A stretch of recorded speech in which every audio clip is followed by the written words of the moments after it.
There is some cooking going on now. Right before the baking starts, the simmering herb on the pan is, however, not anything that is conventionally found in any usual food recipe. So I'll put 3 of these. This is bangi, by the way.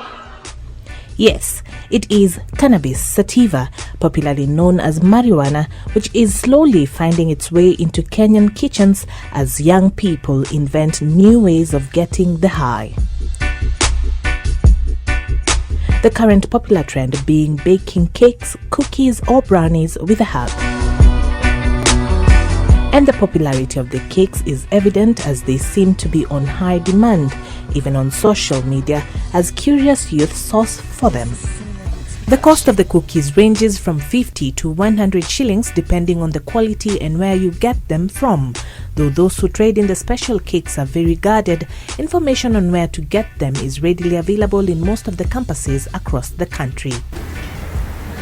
Before you reach for any baked goodies at a party or any social gathering, you may need to question the ingredients because unknowingly you may be taking something that may make you temporarily happy but whose impact may be life-altering.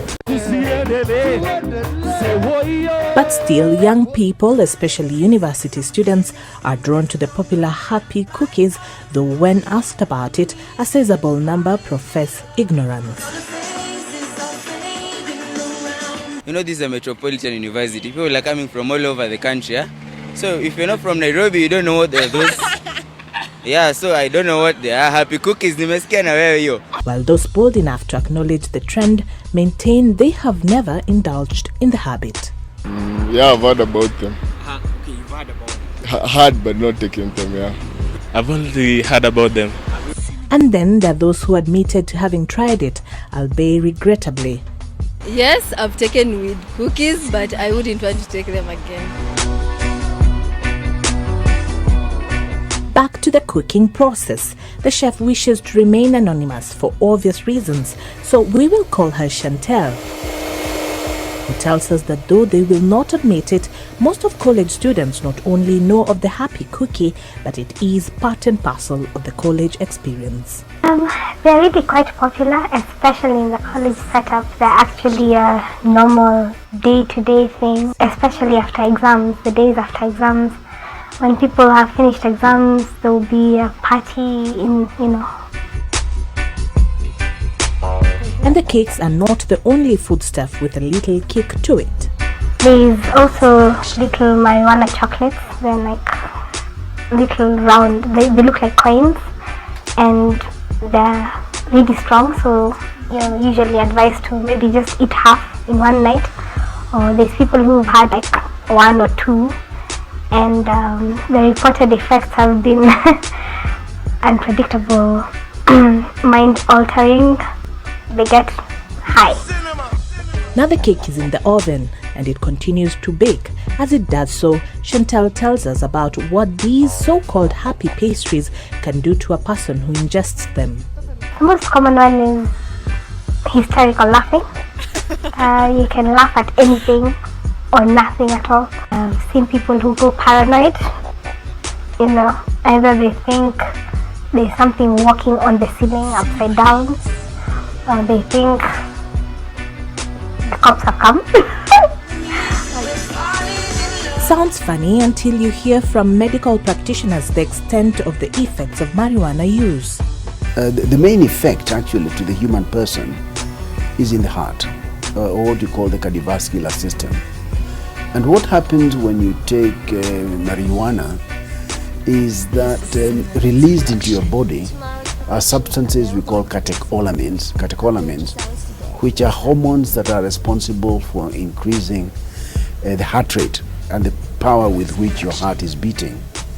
So when your heart becomes excitable in that sort of way, and when you are in that state of increased cardiac activity, the likelihood that you could suffer even a stroke or even a heart attack, particularly amongst the older people, is quite high. There are those who have smoked marijuana once, and that changed everything for them. It may have induced psychosis in them from that time, they became psychotic. They no longer are in complete touch with the reality. And it seems that young people have stumbled upon the perfect way of experimenting with marijuana without law enforcement agents finding about it. The police seem oblivious of the new trend as they confess that they don't know about the weed pastries in the market and later seemed to dodge our efforts to secure an interview with the Anti-Narcotics Department. According to the Narcotics, Drugs and Psychotropic Substances Control Act, if one is found in possession of any such substances, one is liable to a fine of 250,000 shillings or to imprisonment for a term not exceeding 10 years or to both such fine and imprisonment. If the tough penalties attached to possession of narcotics does not scare the people who indulge in the vice, then the likely expenses of treatment of the addiction that is associated with the use of marijuana should prompt many of the users to quit. The range of cost of rehabilitation centers could be anywhere from 20 or 30,000 shillings a month to, you wouldn't believe this, to 20 or 30,000 shillings a day. For now though, the happy cookie, cake, chocolate, muffin and all those other designs continue to circulate. Hopefully, like most trends, this one will fade away. Charity Werumwangi for JSO at 7.